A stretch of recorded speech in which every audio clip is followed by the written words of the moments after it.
Hey everybody, welcome back to the channel. I hope you're having a great day. Hey, I'm at home today and I've got some time to respond to a email request from one of our subscribers. And thank you, Brian from Austin, Texas, for the question. And so the question is, what are my monthly baseline expenses living in Northern Thailand? And great question, and I should have done this video a long time ago, but this is the perfect time to talk about it. So what I've done is I've put together all of the baseline monthly expenses, the required expenses to live in this house, my wife and I, in Northern Thailand on a monthly basis.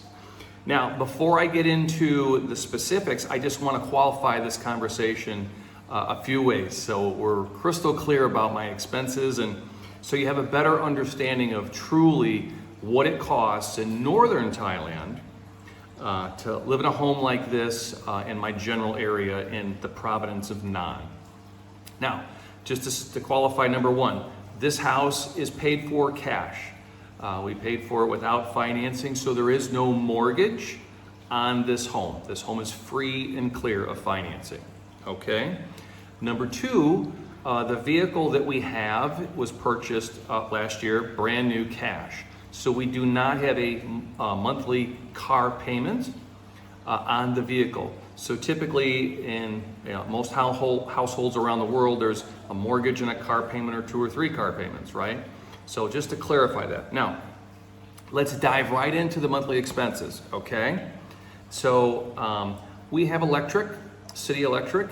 And our average monthly bill, even at the peak when we're using AC 24/7, is about $136 a month. Okay? Then I fuel up the Toyota twice a month. That's pretty much what we drive on a monthly basis is pretty much the same all the time. And it's about $70 to fill it when we use the premium diesel. They call it super diesel. And that's $140 a month. We have Wi-Fi in the house through a company called 3BB, very popular company all throughout Thailand. We have 2 big antennas in the house because the house is so long. We needed 2 antennas to be able to get the full coverage. And that total monthly bill is a fixed rate of $30 a month. And that's the 5G and 4G. You can just log in for your Wi-Fi whether you want 4 or 5G. Then we have 2 cell phones, and we use AIS, which is the cell phone company here in Northern Thailand and all throughout Thailand. We have their unlimited package, and it's 5G. Both cell phones together, it's about $15 a cell phone per month. So about $35 on average is our cell phone bills. We don't really use cell phones very much between, just locally here. We're not doing any international stuff. We have an app that we use called Line, and most Asian countries use it, and you can call and do video calls on it for free. That's what we use to contact folks back in the States. I have a mail service. It's a global mail service for all of my US-based mail that's sent to me, and that's $35 a month. Then every Friday, my wife and I both get a 2-hour Thai massage every Friday like clockwork. And so we both get the 2-hour massage on Fridays with the tip. At the end of the month, we spend about $100 for those massages for us on every Friday. And that's just a therapeutic, wonderful option to have when you're here in Thailand. Okay, food. Now, let me qualify that too. Food is $260 a month. However, 90% of the food that we purchase comes from the markets, the fresh markets. Every day my wife goes, or I go with her, or I'll just go, and she gives me the list, and so we eat fresh every day. Now we do go to the local store, Lotus, which is the shopping center, for the extra little things that we need. So on average, it's about $260 a month. Car insurance for the vehicle comes out to $48 a month. I take a medication once a month, and for the 30 pills for the month, it's $7.50 for me. I added in miscellaneous items, and that can just be for little ancillary stuff that we're not expecting to spend money on, little things, but I added an extra $80 in for miscellaneous. And then I have health insurance, and that comes out to $79 a month, and that covers everything. Okay? Now, the average monthly expenses on an average month for us, this is pretty normal, is $915.50 a month. And if you multiply that up by 12, it comes out to about $11,000 a year is the baseline expenses that we have to live in this house in Northern Thailand. And so it's just under $1,000 a month. Now, does that mean every month we're right at 1,000 or below? If we go traveling, blow that budget right out of the water. So we're a couple grand a month at least. But all the major spending for us is over with because the house is done. Now, during the build period for the last, the first year and a half, we're building, we're purchasing, we're buying, we're at very beefy months on expenses. But now that it's been several years that the house has been done, we've kind of baselined, right? We're not having to go out and buy all sorts of stuff.